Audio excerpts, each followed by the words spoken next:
Hello viewers, మీ భుక్తాయాసానికి స్వాగతం. ఇప్పుడు మెంతికూర సీజన్ అండి. చాలా బాగా వస్తుంది. చాలా చాలా ఎక్కువగా మంచి ఫ్రెష్గా పెద్ద ఆకులతో వస్తుంది.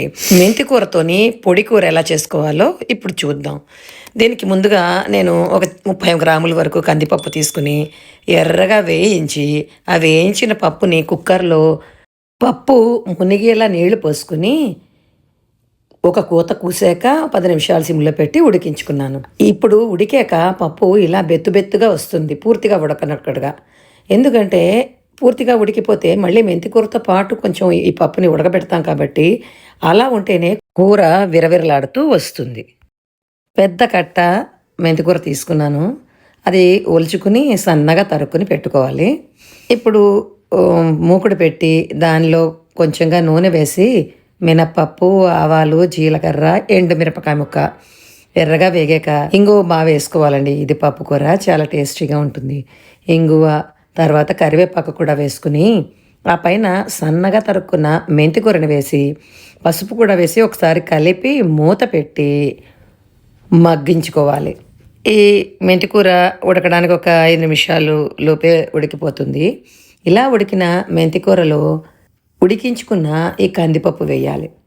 వేసి కలిపి దానిలోని ఉప్పు వేశాక కొంచెంగా నీళ్లు కూడా పోసి మూత పెట్టాలి. ఇలా మూత పెట్టి ఇంకొక 5 నుంచి 8 నిమిషాల పాటు ఉడికించుకుంటే పప్పు ఉబ్బి ఇప్పుడు పూర్తిగా ఉడికి చక్కగా మెంతికూరతో కలిసి బాగుంటుంది. ఇలా ఉడికిన కూర మీదన ఎండు కారం అలాగే కొంచెం కొబ్బరి కూర వేసుకుని బాగా కలుపుకుని వడ్డించుకోవడమే. ఈ పప్పు కూరతో తినడానికి దీనికి కాంబినేషన్ వంకాయ టమాటా పులుసు పచ్చడి. ఇప్పుడు ఉత్తరాంధ్రలో వంకాయలు వెల్లంకి వంకాయలు ఇలా వస్తాయి, ఇంకా పెద్ద కాయలు వస్తాయి. ఇవి కాల్చి పులుసు పచ్చడి చేసుకోవడానికి చాలా బాగుంటాయి. లేతగా ఉన్న కాయలను ఎంచుకుని పుచ్చు లేకుండా చూసుకుని వాటిని కొంచెంగా పైన నూనె రాసి నిప్పు మీద ఇలా కాల్చుకోవాలి.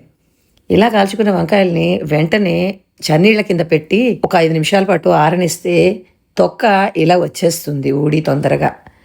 వంకాయల్ని ముచ్చుకలు కట్ చేసేసి ఇలా విడదీసుకుని ఆరాక వాటి మీద సన్నగా తరిగిన పచ్చిమిర్చి, కొత్తిమీర, ఉప్పు, పసుపు, కొంచెంగా ఇష్టపడే వాళ్ళు తీపి వేసుకోవాలి.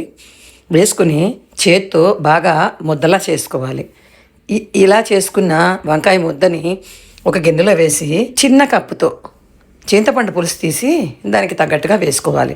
వేసుకుని కన్సిస్టెన్సీ చూసుకుని దానికి తగ్గట్టుగా నీళ్లు పోసుకోవాలి. కన్సిస్టెన్సీ ఇలా ఉండాలి.